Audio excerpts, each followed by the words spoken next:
ন্যাড়া মাঠে তালতলায় মাচাতে বসে সন্ধ্যা আড্ডায় মত্ত বলাই, সঙ্গে নন্দ আর পঞ্চা। গ্রামের ছোকরা থেকে শুরু করে বয়স্করাও এইখানে এসে সন্ধ্যার পর খানিকটা সময় কাটিয়ে যায়। গ্রামের অনেকেরই জীবন চলে কানা নদী থেকে মাছ ধরে, আর রাতের দিকে নদীতে ভালো মাছ পাওয়া যায়।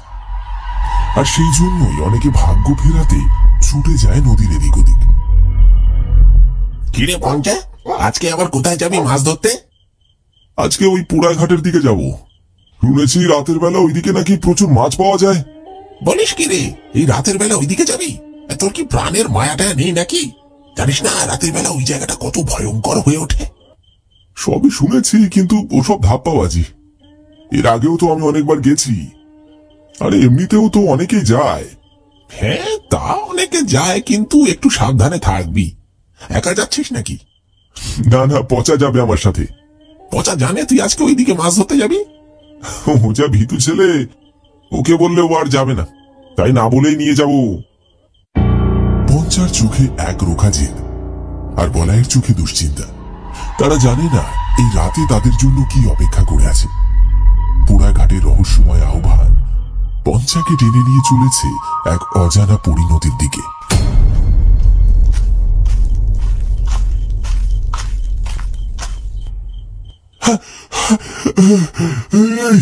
তোরা এখানে আড্ডা মারছিস, আর আমি সেই থেকে অপেক্ষা করছি চৌরাস্তার মোড়ে।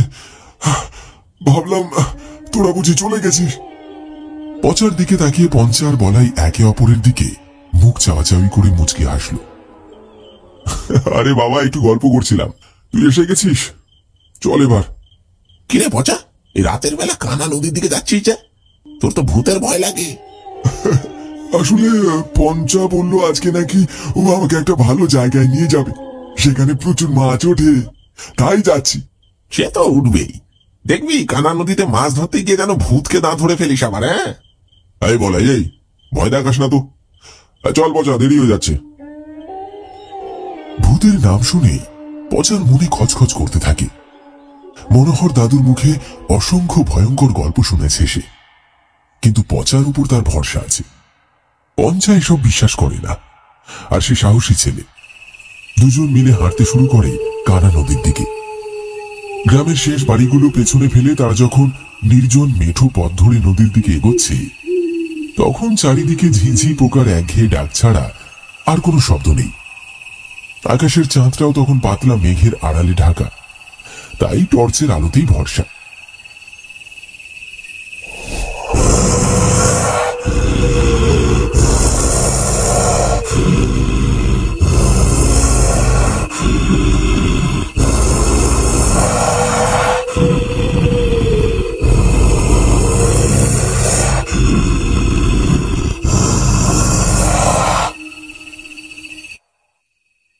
পঞ্চা, তুই কি কখনো ডুবুডাঙ্গার পোড়াঘাটের নাম শুনেছিস?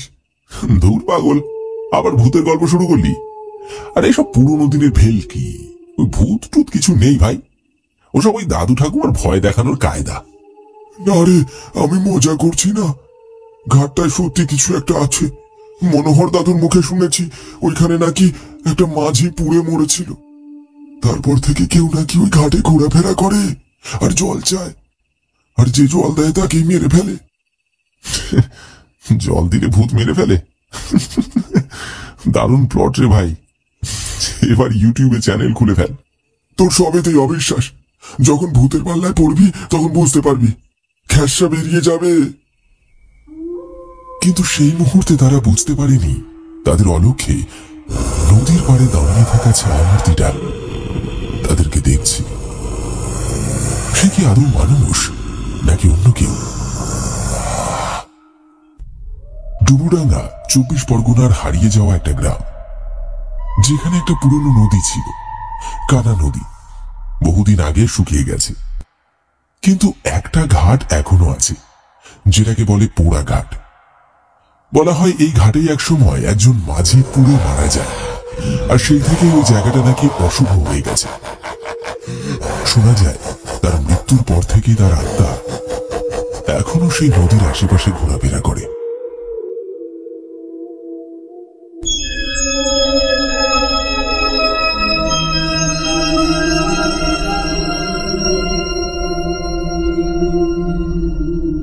কিরে, এমন গম্ভীর মুখে দাঁড়িয়ে আছিস কেন? তোকে দেখে তো মনে হচ্ছে কিছু একটা টের পেয়েছিস। দেখ, ওইদিকে ঘাটের একেবারে ধারে জল ধস নেমে যে জায়গাটা কাদার পাহাড় জমেছে, সেখানটায় কেউ বসে আছে। কোথায় রে? আমি তো কিছুই দেখতে পাচ্ছি না। কুয়াশার ভেতর বসে আছে, মুখ দেখা যাচ্ছে না, কিন্তু একটা কালো কম্বল গায়ে ঢাকা, একদম নড়ছে না রে, যেন পাথরের মূর্তি। আমি বলছি পঞ্চা, ওটা ওটা মানুষ না। ওর বসে থাকার ভঙ্গি দেখ, মনে হচ্ছে না ওটা কোনো মানুষ। তুই আবার শুরু করলি। হয়তো কোনো জেলে হবে। কুয়াশায় এমনিতেই সবকিছু অদ্ভুত লাগে। হঠাৎ পচা আর পঞ্চা দেখতে পায় নদীর একেবারে শেষ সীমানায় পোড়া ঘাটের ধারে কেউ একজন বসে আছে। শরীরটায় নড়াচড়া নেই, যেন পাথরের মতো স্থির। চারপাশে কুয়াশা ঘিরে ধরেছে তাকে, আর সেই স্থিরতার মধ্যে অদ্ভুত এক অস্বস্তিকর নীরবতা। ঠিক সেই মুহূর্তে মনে পড়ে যায় পটলের দাদু মনোহর দাদুর কথা। একসময় গ্রামের অভিজ্ঞ জেলে ছিলেন তিনি। মনোহর দাদু বারবার বলতেন, ওই ঘাটে রাত নামলে একজন ঘোরাফেরা করে আর জল চায়, আর যে তার কথায় ভুলে তাকে জল দেয়, তখনই সেই ভূত তাকে মেরে ফেলে। আমার মনে হচ্ছে এই জায়গাটায় কিছু ঠিক নেই। ঘাটের হাওয়া কেমন যেন লাগছে, বুকটা কেমন টান টান লাগছে। চল, এখানে আর না, অন্য কোথাও যাই। আবার শুরু করলি? আরে ওইখানে কেউ বসে আছে তো কি হয়েছে? নিশ্চয়ই কোনো জেলে আমাদের মতোই মাছ ধরতে এসেছে। আরে কুয়াশায় সবই তো ভয়ানক লাগে। আজকের দিনটা অন্য কোথাও মাছ ধরলে কি অসুবিধা হবে? চল না। ও বসে নেই, ও অপেক্ষা করছে। চুপ কর তো, ভূত ভূত করে মাথায় তুলিস না। পুরনো গ্রামের কুসংস্কার এসব। ভয় পেলে বাঁচা যায় না, বুঝলি? আমি যাচ্ছি, যা ইচ্ছে তুই কর। পঞ্চা পচার কথা না শুনে আরো কয়েক পা এগিয়ে যায়। কুয়াশার চাদর যেন আরো ঘন হয়েছে, সেই মূর্তিটা যেন আরো স্পষ্ট হচ্ছে। মনে হচ্ছে একটা কালো কম্বলে জড়ানো কেউ বসে আছে। পচা কিছুটা সাহস নিয়ে প্রশ্ন করে, কেমন একটা পোড়া পোড়া গন্ধ আসছে রে, কেমন যেন চামড়া পচে যাওয়ার মতো। আরে চুপ কর তো, একটু কাছে গিয়ে দেখি, আলোতেই সব পরিষ্কার হবে। কে গো, শুনতে পাচ্ছ? মাছ ধরতে এসেছো নাকি?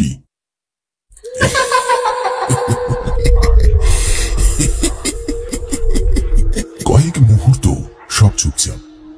তারপর হঠাৎ একটা কণ্ঠস্বর ভেসে এলো, জল, একটু জল দাও। কথাটা শোনা মাত্রই পঞ্চা এক ঝটকায় কিছুটা পেছনে সরে এলো। তার মুখে আতঙ্ক জমা হয়েছে। না না না না, ওটা মানুষ না।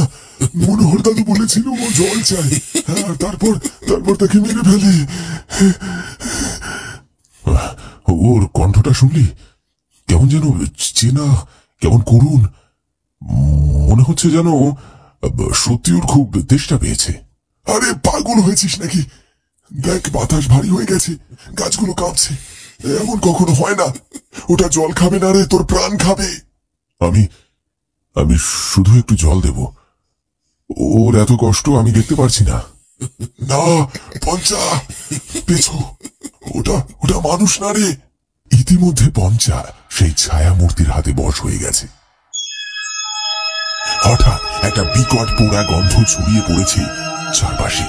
পঞ্চা জলের বোতল দিতে যাবে, ঠিক তখনই সেই ছায়া মূর্তির মুখ থেকে সরে গেল কালো কাপড়। ধীরে ধীরে কম্বলের ফাঁক থেকে বেরিয়ে এলো একটা গলে যাওয়া মুখ। চোখ কুটুরের ভিতর ঢুকে গেছে, দাঁতগুলো দড়ি বাঁধা মতো বেরিয়ে আছে, আর চামড়াগুলো পুড়ে গিয়ে কালচে হয়ে গেছে।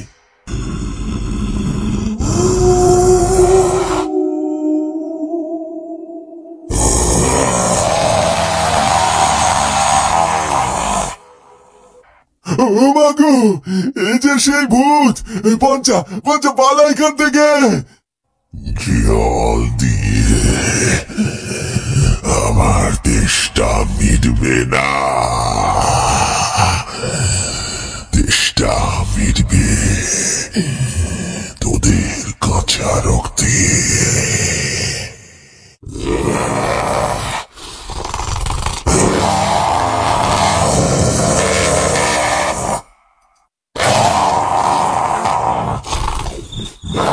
পঞ্চা তখনও এই ছায়া মূর্তির কাছে হতভম্বের মতো দাঁড়িয়ে আছে। কেবল ছিঁচি পোকার ডাক আর গোঙানের শব্দ ভেসে আসছে পচার কানে। পচার বুকের ভেতরটা ঢিপ ঢিপ করছে। সে পঞ্চাকে কুনুই দিয়ে গুঁতো মেরে পেছাতে ইশারা করে, কিন্তু পঞ্চা তখনও ওই মূর্তির দিকে তাকিয়ে। হঠাৎ মূর্তিটা খুব ক্ষীণ স্বরে বলে ওঠে, মনে পড়ছে না মনোহর দাদুর কথা? যে জল দেয় আমি তাকে মেরে ফেলি। পচা মরিয়া হয়ে এক হাত চেপে ধরে পঞ্চার। সেই ছায়ামূর্তি আরো শক্ত করে আঁকড়ে ধরে। পঞ্চার শরীর কাঁপনি দিয়ে ওঠে। সে বুঝতে পারে তার শরীরের শক্তি যেন শুষে নিচ্ছে কেউ। তার চোখ বিস্ফারিত হয়, আর সে চিৎকার করার চেষ্টা করেও কোনো শব্দ করতে পারে না।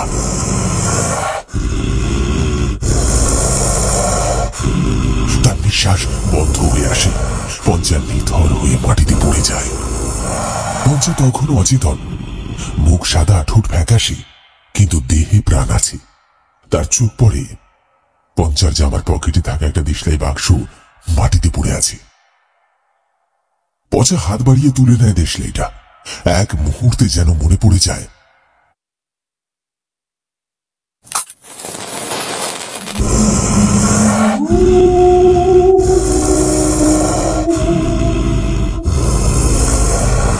একদিন এই আগুনে পুড়ে তুই মরেছিলিস, এখনো তোর মুক্তি হয়নি। আজ তোকে আবার পুড়িয়ে মারবো। মরিয়া হয়ে একটা কাঠি জ্বালিয়ে সে জ্বলন্ত দেশলাই কাঠিটা সে পিশাচের দিকে ছুঁড়ে দিল। আগুনের শিখা স্পর্শ করতে কাঠি এক অবিশ্বাস্য ঘটনা ঘটল। শুকনো হাড়গুলো যেন জল জল করে জ্বলে উঠল এক তীব্র লালচে আভায়। পচা দেখতে পেল সেই পিশাচের পোড়া কঙ্কাল দ্রুত দাউ দাউ করে পুড়তে শুরু করেছে। বিকট এক আর্তনাদ করে মূর্তিটা ছাই হয়ে মাটিতে মিশে গেল।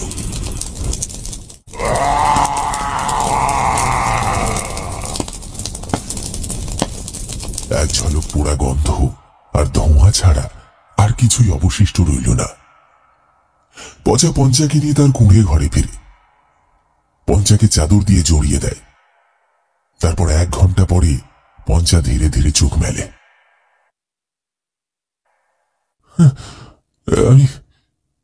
আমি কোথায়?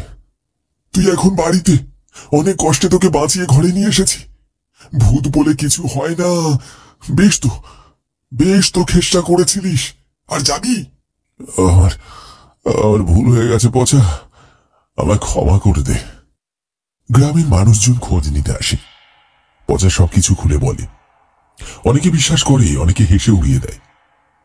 তবে সেই রাতের পর থেকে গ্রামে আর কেউ রাতের বেলা সেই অভিশপ্ত ঘাটের ধারের কাছে যায় না।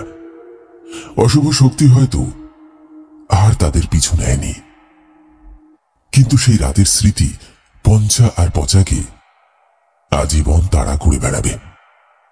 আর কানা নদীর শুকনো বুকে আজও যেন এক চাপা দীর্ঘশ্বাস শোনা যায়, যা বলে দেয় প্রকৃতির প্রতিটি অলৌকিক ঘটনার পেছনে লুকিয়ে থাকে এক অজানা সত্য।